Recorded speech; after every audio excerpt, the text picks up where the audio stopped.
Eu queria falar com vocês nessa manhã sobre a nobreza do perdão. Gênesis capítulo 3, versículo 9.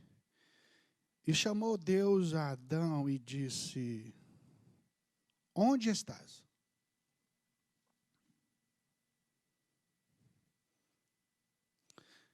Quando Deus chama Adão no paraíso e pergunta para ele: onde você está?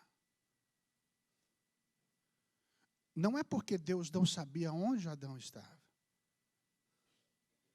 Não é porque Deus não sabia o que havia acontecido.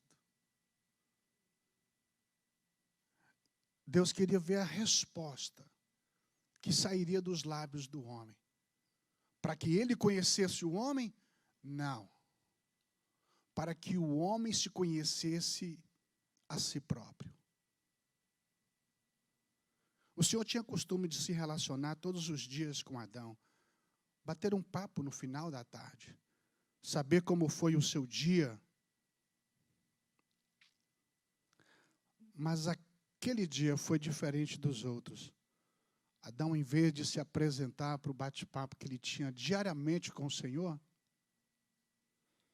e prestar o seu relatório como fazia, ele se escondeu da presença do Senhor.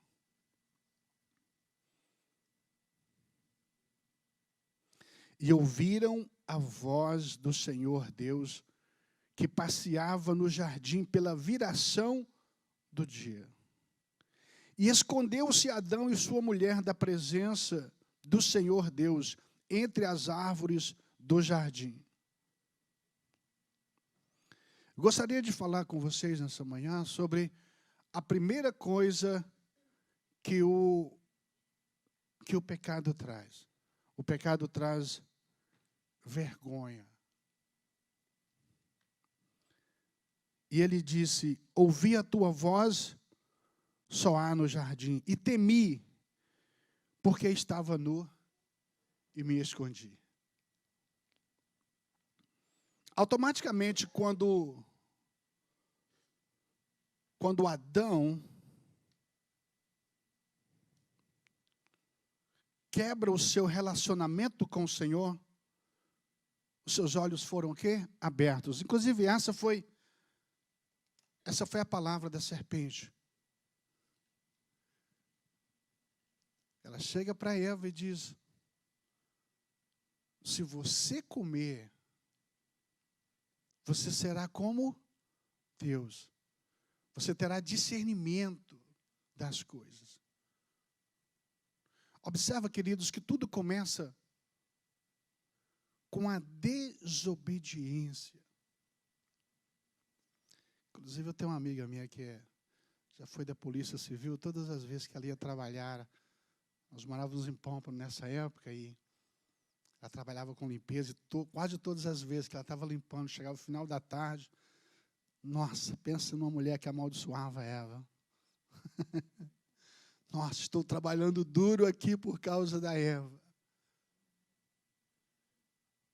Então, a primeira coisa que o pecado traz para nós, ele traz vergonha. A primeira coisa que aconteceu com Adão, quando ele transgrediu a ordem do Senhor, ele percebeu que estava nu. E a palavra dele foi: Senhor, eu percebi que eu estava nu e eu me escondi.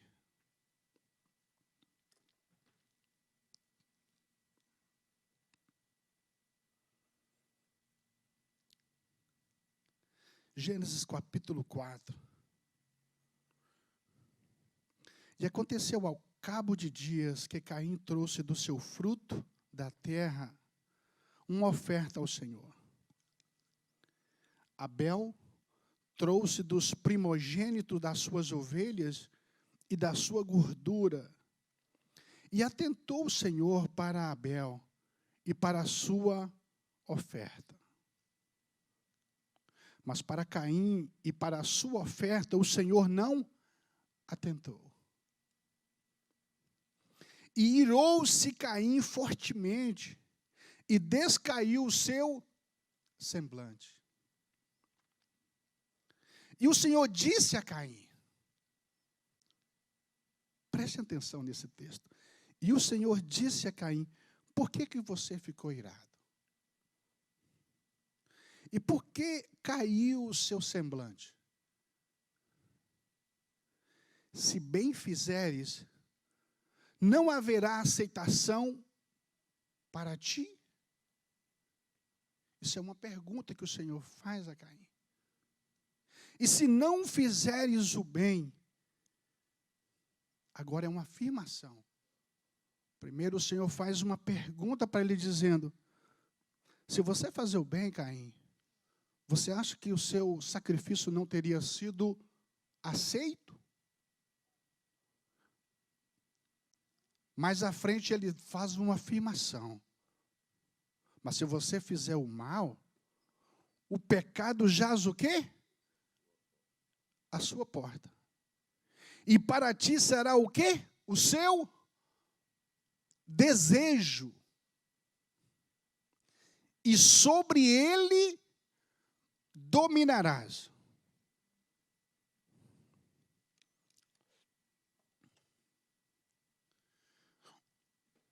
O que o Senhor quis dizer com Caim, com esse bate-papo, com essa palavra para Caim?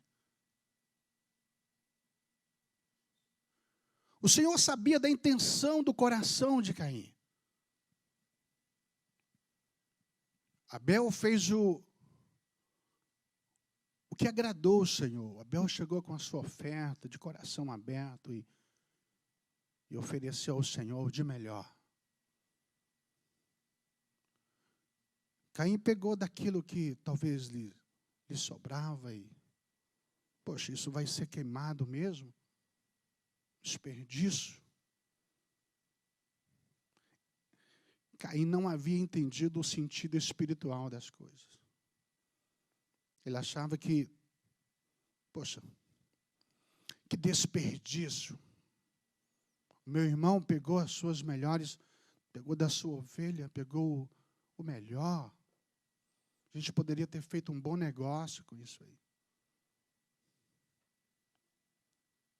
Por que ele não pegou aquela que já estava quase com os dias contados, já que vai ser queimado mesmo? Por que ele não pegou aquela que já foi desenganada, aquela que nasceu doente, já que vai ser tudo queimado mesmo? A grande diferença entre Caim e Abel aqui é a visão espiritual. É a visão espiritual que faz a diferença entre Caim e Abel. Abel sabia quem era Deus. Eles dois cresceram ouvir falar do Senhor. Mas por que esse rapaz tinha um coração diferente de Abel? Por que os dois não tinham a mesma visão espiritual? Já que os dois ouviram a mesma mensagem, que era pregada dia e noite pelos seus pais, que trazia a eles o que era o Senhor, o que o Senhor queria deles, a expectativa do Senhor em relação a eles.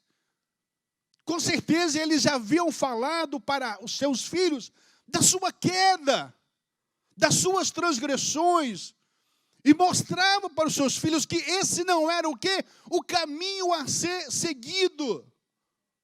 Tinha uma outra oportunidade, tinha um outro caminho. Duas pessoas ouvindo a mesma palavra, a mesma mensagem, mas a recepção foi diferente. A recepção, o recipiente. A palavra do Senhor diz que onde eu colocar o meu coração, onde que eu abrir o meu coração está o meu tesouro. Por que a mesma palavra teve a recepção diferente? É justamente o que Jesus fala no capítulo 5 de Mateus, quando ele fala sobre o sermão da montanha, e quando ele fala antes, ele fala sobre a parábola do semeador.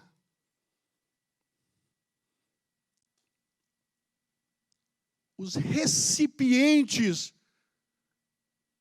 deveriam estar sempre preparados para ouvir a palavra do Senhor, mas infelizmente a nossa vida nos consome. O nosso dia a dia, as nossas preocupações, os nossos interesses, os nossos alvos, e a maioria dos nossos alvos não são os alvos de Deus para nós. A maioria dos nossos planos não são os planos de Deus para nós. Mas nós somos meninos o quê? Nós somos meninos pirracentos. Nós queremos e batemos o pé e falamos que queremos. E quando nós fazemos isso, entenda você ou não, Deus te entrega o desejo do seu coração. Deus não vai ficar te controlando toda a vida, dizendo para você, não faça isso, não vai por ali. Ele vai te ensinar o caminho, Ele vai te guiar no caminho. Ele vai dizer para você, entra nesse caminho, mas se você decidir tomar outro caminho, a decisão é minha, é sua.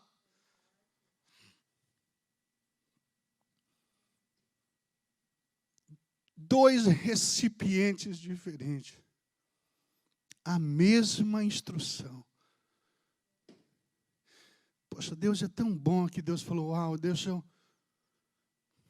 dar uma chance para esse rapaz, que isso vai dar ruim, deixa eu orientar ele. Caim, vem cá, filho. Por que você ficou chateado? Por que você ficou irado? Quando eu recebi o sacrifício do seu irmão.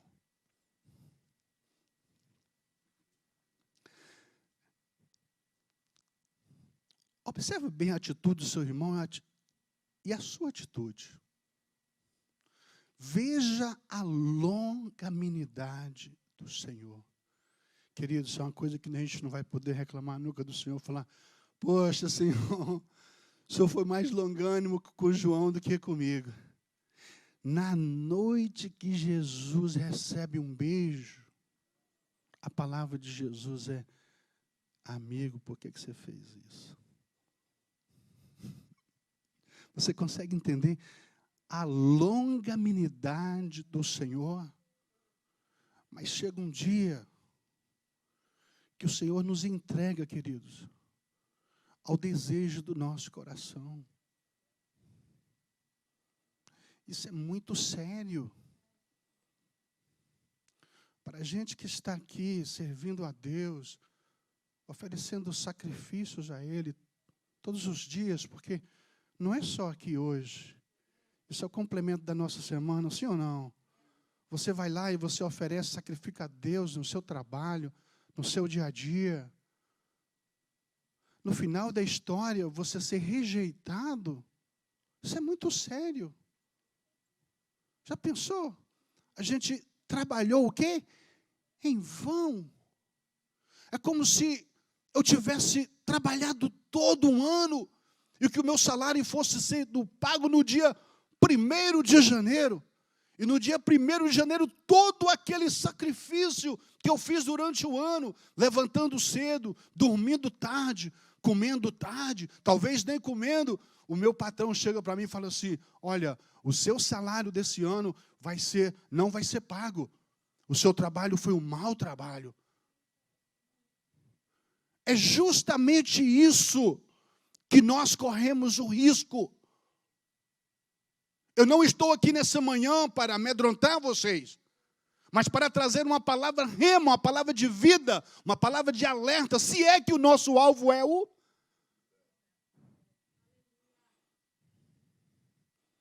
Nós somos servos, filhos do Deus Altíssimo.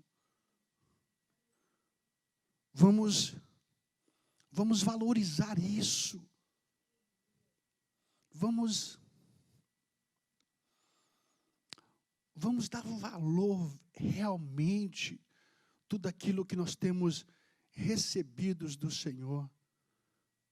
O seu nome que foi escrito talvez em tantos lugares antes, posteriormente, hoje o seu nome está escrito no livro da vida. Você sabe o valor disso? Selado com sangue para o grande dia da redenção da igreja. Lex, o nome está escrito. E aqui nós vimos duas pessoas que cresceram ouvindo a mesma mensagem e tiveram reações diferentes. Mas qual foi o desejo dele? Ele não quis o quê? Ouvir o Senhor. Ele rejeitou a palavra do Senhor. E aqui foi cometido o primeiro homicídio. Deus alerta o homem, Deus desperta o homem, Deus mostra para ele e fala: filho, olha, o caminho que você está levando não vai te levar a nada. Faz um YouTube e sai desse grupo de amizade que você está. Negue esse grupo de amigos que você está. Isso não vai te levar a nada. Pelo contrário, vai te levar a um lugar inesperado por você. Foi justamente isso que o Senhor disse para Caim. O seu caso tem solução, Caim. É só você fazer justamente o que Abel fez. É só você converter o seu coração. É só você se dispor de si mesmo. Mas Caim estava muito preso naquilo que para ele era o quê? Importante. E às vezes nós fazemos o quê, querido?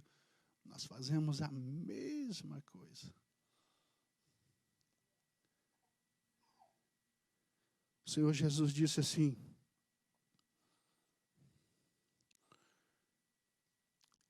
eu gosto de trazer essas palavras à igreja, queridos, porque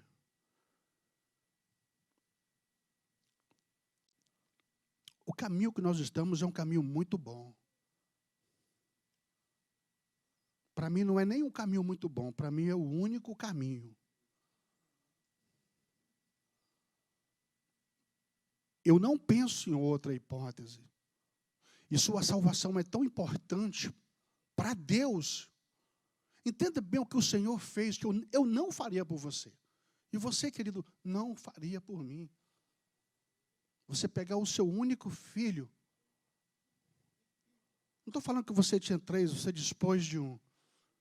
Tem famílias que dizem que tem uma ovelha negra, não sei disso, mas aí você ia lá e ia pegar quem? Você sabe quem que você ia pegar? Você ia pegar a ovelha negra que você disse que tem na sua família e ia querer sacrificar. Jesus não. Nosso Deus, Ele pegou o que Ele tinha de melhor, o único.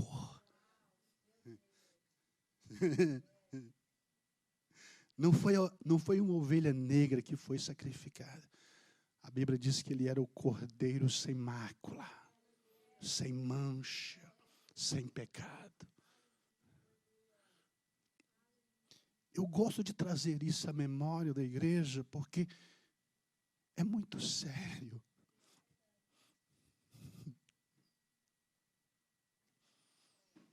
Isso tudo que a gente luta para construir vai passar muito rápido.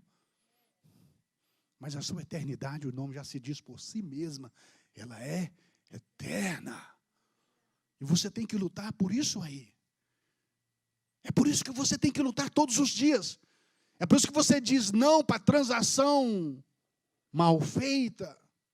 É por isso que você diz não para outras coisas que vai tirar da presença de Deus. Não é porque você se acha melhor, é porque Deus é digno. Quando José é encurralado, uma coisa que me chama a atenção na palavra de José, eu gosto de pegar esses por detalhes da palavra. Ele fala assim: jamais faria isso. Esse é o primeiro posicionamento dele. O primeiro posicionamento de José é: eu não faria tal coisa e pecaria contra o meu Deus. Ele não fala que a esposa dele era muito boa, ou que a namorada, ou que os pais. Ele se relaciona com Deus. Ele fala: não, eu não faço isso, não é porque as pessoas da minha igreja vão ficar decepcionadas, não é porque a minha esposa vai ficar decepcionada, não é porque o meu esposo vai ficar decepcionado, não é porque os meus filhos, a minha comunidade, eu não faço isso por temor ao meu Deus. Se for para Jesus, isso pode ser muito melhor. Se essa for a intenção do meu coração, eu serei guardado pelo Senhor onde eu pisar.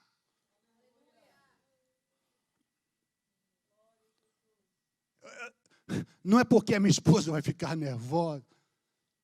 Não é porque eu vou decepcionar a minha família. Eu pecaria, cometeria tal.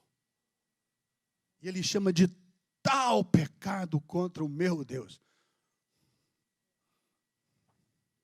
O que é ser livre? Ser livre é ter poder de escolha.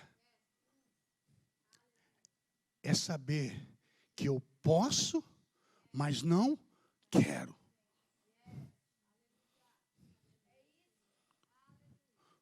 Olha para a pessoa do seu lado. Aí você está olhando uma pessoa livre. Ele tem poder de escolher entre o bem e o mal. Mas ele de livre e espontânea vontade, ou alguém colocou uma faca em você. Não, de livre e espontânea vontade, porque eu temo o meu Deus. Eu prezo pela comunhão do meu Deus. João escreve, não entristeceis o Espírito Santo que habita em vós. Porque vocês foram selados com ele para o arrebatamento da igreja. Ele é o veículo. Ele é o seu veículo que te conduzirá no dia do arrebatamento da igreja. Quantos esperam o arrebatamento da igreja? Isso é verdade, isso vai acontecer. Ele é o veículo.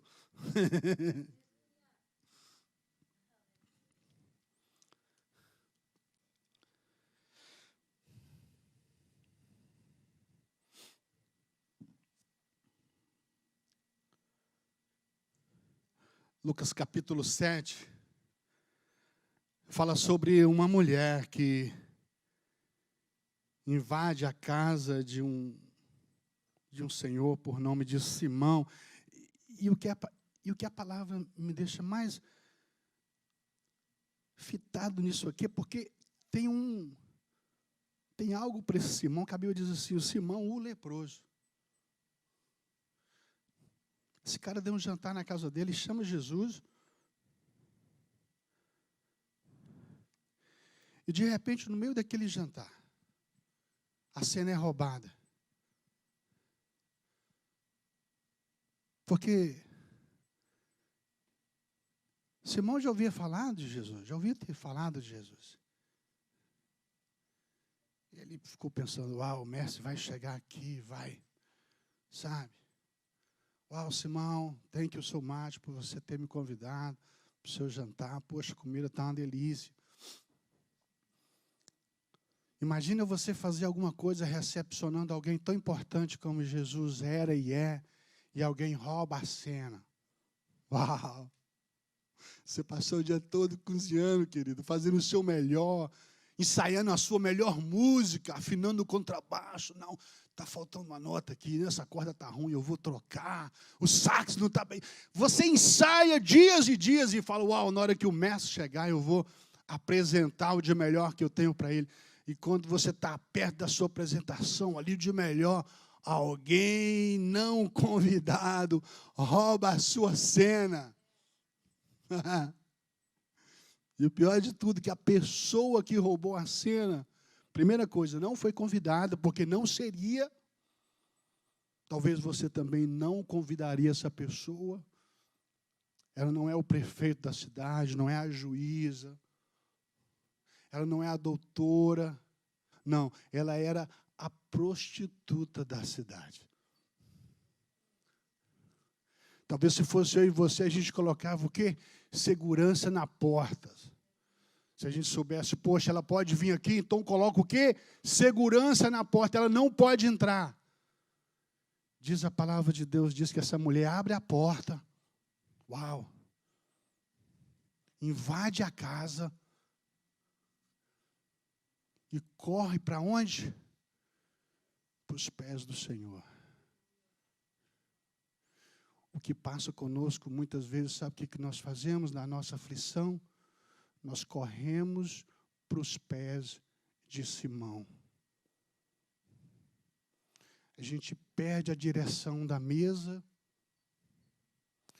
a gente acha que o que está sentado na cabeceira, o dono da casa é o anfitrião, e a gente olha com os nossos olhos carnais, e a gente corre para os pés de Simão.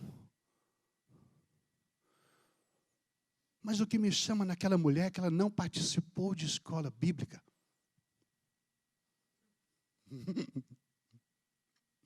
Ela não fez curso.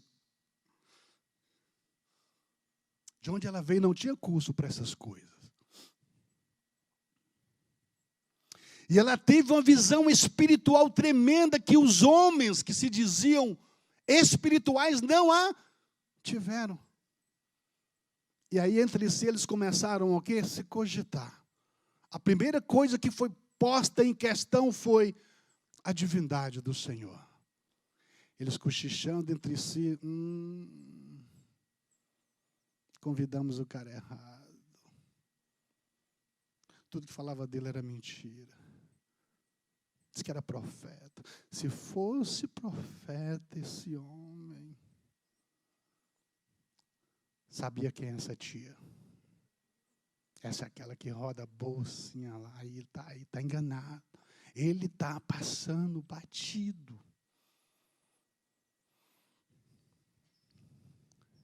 A palavra de Deus diz que os médicos,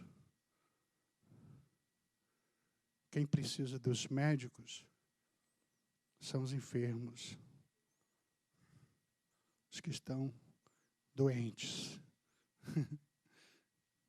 A primeira coisa que Jesus falou, Jesus agora vai e dá uma palavrinha simples para Simão. Poxa, Simão, deixa eu te falar uma coisa, velho.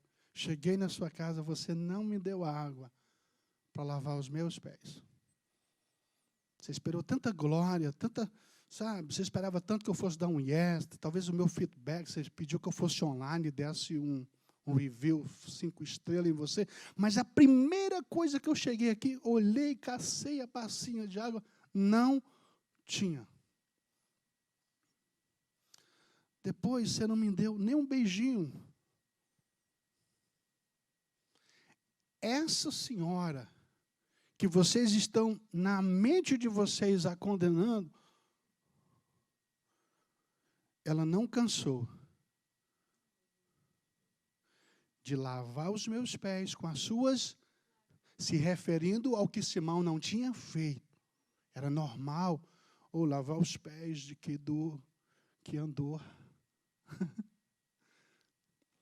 E ela seca os meus pés com os seus cabelos. Essa mulher, ela sabia que não compensava aquela vida que ela vivia. Ela poderia ter tentado tirar a sua própria vida, desistido de tudo, mas ela ouviu falar do Rei da Misericórdia. Ela sabia que se ela tivesse um encontro com o Senhor, a sua vida poderia ter sido transformada. Ela poderia ter sido liberta, como tudo isso aconteceu naquele dia, naquela noite, naquela tarde. E o que muitas vezes não acontece conosco é justamente isso. Esse encontro original, louco, apaixonado pelo Senhor. Tem pessoas que ficam presas anos ouvindo a mesma palavra. Elas ouvem o mesmo louvor, ouvem a mesma pregação. Eu queria que a recepção nessa manhã fosse diferente. Eu queria que o terreno nessa manhã fosse apenas o terreno fértil. Que recebesse essa palavra aqui nessa manhã, entendesse ela como uma palavra que vai te guiar para a vida eterna. Tem pessoas que estão aqui nessa casa, nessa manhã, que você como eu, você deixou tudo para trás. Você apostou nesse lugar. E a primeira coisa que eu quero te aconselhar nessa manhã é: sirva o seu Deus com toda a sua alma, com toda a sua força, com toda a sua intensidade. Não irá ser fácil.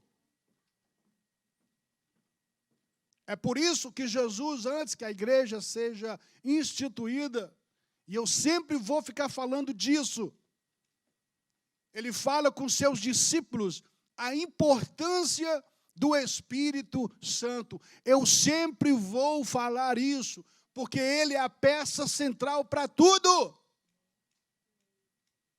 Sem a ajuda do Espírito Santo, os nossos planos não passam apenas de meros planos. Mas quando nós colocamos o Espírito Santo nos nossos planos, eles podem se tornar realidades.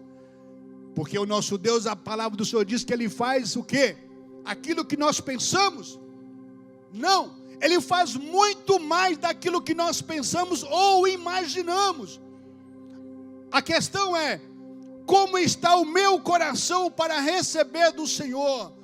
Depois que Jó levou uma vida regalada, abençoada,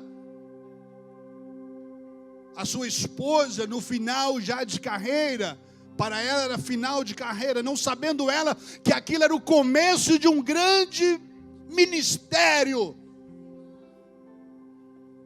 Veja a visão espiritual, duas pessoas na mesma situação, e não é nem ela que estava vivendo aquela situação, ela via alguém e falava: você está no final de carreira. Mas a palavra de Deus é: depois disso aí, é que eu vou revelar coisas grandes e ocultas, que você, Jó, ainda nem provou. Mas veja a recepção dele, ele falou assim: nu eu nasci. Eu subo em receber do Senhor, por todos esses anos, tanta coisa boa. Mulher, você perdeu o juízo. Você perdeu o entendimento de falar isso do Senhor. Deus deu, Deus tirou, bendito seja o nome do Senhor para sempre. Quem tem essa visão, eu quero te dizer uma coisa: pode faltar amigos, pode faltar companheiros, mas uma coisa não vai te faltar: a presença do Senhor com você. Eu não sei se você entendeu, uma coisa não vai faltar: a presença, a graça, a unção do Senhor na sua vida não faltará. Uns confiam em carros, outros confiam em cavaleiros, outros confiam na força do seu próprio braço. Mas o que eu aconselho nessa igreja, nessa manhã, é confiar no Senhor, na sua bondade, na sua misericórdia, na sua longanimidade. Descansa no Senhor. Você que está com o coração atormentado aqui nessa manhã, você que muitas vezes questiona, você na sua desespero, você questiona: compensa ainda servir esse Deus?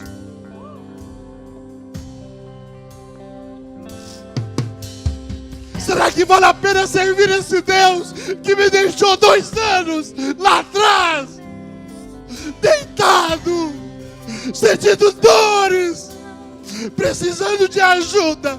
Será que compensa servir esse Deus? A única palavra que eu tive foi: o Senhor é o meu pastor, nada me faltou, nada me tem faltado. Eu olhei para o meu futuro e vi coisa grande. Senhor, a minha vida sem a Tua presença, sem a Tua graça, não tem sentido, Senhor. E nós entendemos nessa manhã que o Senhor é o nosso tesouro maior. Nós não conseguimos, Senhor, evaluar o valor do Senhor, colocar números no Senhor. Mas o Senhor é a nossa vida, o Senhor é a razão da nossa existência. O Senhor é o nosso tudo, Pai. O Senhor é o nosso pastor. E o Senhor disse: o verdadeiro pastor, o bom pastor, dá a sua vida pelas ovelhas. E o Senhor se entregou por nós.